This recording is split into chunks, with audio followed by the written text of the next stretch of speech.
सभी लोग परेशान हो गए थे। इसके बाद काजल की सास ने काजल से कहा कि वो जाकर अपनी चाची सास से माफ़ी मांग ले। काजल अपनी सास की बात सुनती है और जाकर अपनी चाची सास से माफ़ी मांगकर उन्हें मनाने लगती है।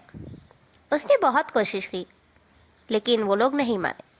काजल के बहुत ज़्यादा मनाने के बाद उसकी चाची सास ने एक शर्त रखी, ये कि काजल को उनके पैरों में अपनी नाक रगड़नी होगी, तब जाकर वो उन्हें माफ़ करेंगे और खाने पीने के लिए, पहनने ओढ़ने के लिए खर्चा देंगे। ये बात काजल ने सुनी और उसकी सास ने भी सुनी। फिर जाकर उसकी सास काजल को ये सब करने से रोक देती है, ये कहकर कि मुझे लगता था कि ये लोग हमारे अपने हैं, हमारी भलाई चाहते हैं, हमसे प्यार करते हैं, इसलिए हमें पैसे देते हैं। लेकिन नहीं, ये लोग तो हमें भिखारी समझकर पैसे दे रहे थे। हम भीख मांग कर खाए क्या डाका डालकर खाए, अब हमें इन लोगों की कोई ज़रूरत नहीं है। उसके बाद काजल, उसके सास ससुर, पति, ननद सब एक साथ आते हैं और सोचते हैं कि आखिर कमाई का कौन सा जरिया बनाया जाए, कैसे घर का खर्चा निकाला जाए। तभी काजल के मन में एक विचार आता है। वो अपनी सास से ये बात शेयर करती है, माँ जी, हमें भीख मांगकर खाने की कोई ज़रूरत नहीं है, आप हम सबको खिलाएंगी, और वो भी अपनी मेहनत की कमाई से।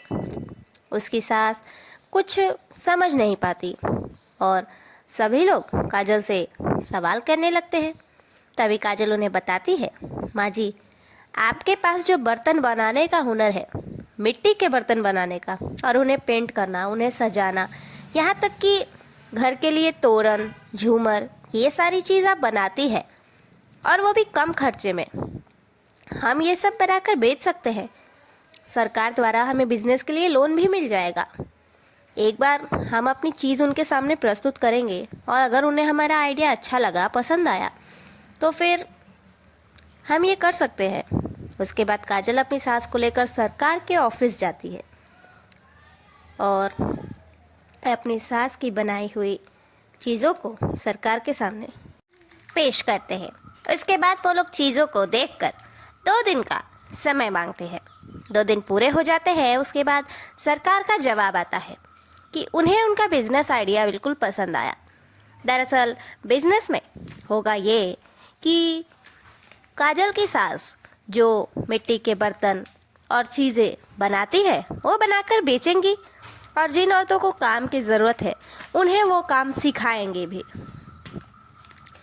बस सरकार की हामी के बाद वो अपना बिजनेस शुरू कर देते हैं और 1 महीने के अंदर अंदर वो परिवार एक भिखारी से सीधा लखपति परिवार बन जाता है। सारी दुनिया उन्हें जान जाती है, यहाँ तक कि दूर दूर के लोग उनसे मिलने भी आया करते थे और काम सीखने आया करते थे। ये सारी चीज़ देखकर काजल की चाची सास और चाचा ससुर को बहुत जलन होती थी। बहुत बुरा लगने लगा कि एक दिन ये लोग भिखारी थे और आज इतनी जल्दी अपने बिजनेस द्वारा लखपति बन गए। अब बोलो, इसमें कुछ अड़चन डालने की सोच रहे थे। इनके खुरापाती दिमाग में ऐसे आइडिया आ रहे थे जिससे कि वो लोग इसका ये बिजनेस बर्बाद कर सके। सोचते सोचते काजल की चाची सास आधी रात को उनके रखे हुए सामान के स्टॉक के पास जाती है और मिट्टी का तेल लेकर जाती है। वो सोचती है कि इन सारे सामान में आग लगा दे तो इनका सारा बिजनेस अभी के अभी ख़त्म हो जाएगा। इतना बड़ा लॉस होने के बाद ये लोग बर्दाश्त नहीं कर पाएंगे और वो फिर से उनके कदमों में आकर गिर जाएंगे। पर अफसोस कि ऐसा नहीं हो पाता। वो आग लगने ही वाली थी, तभी काजल उन्हें देख लेती है और रंगे हाथों पकड़ लेती है। उसके बाद पूरे परिवार को इकट्ठा कर लेती है।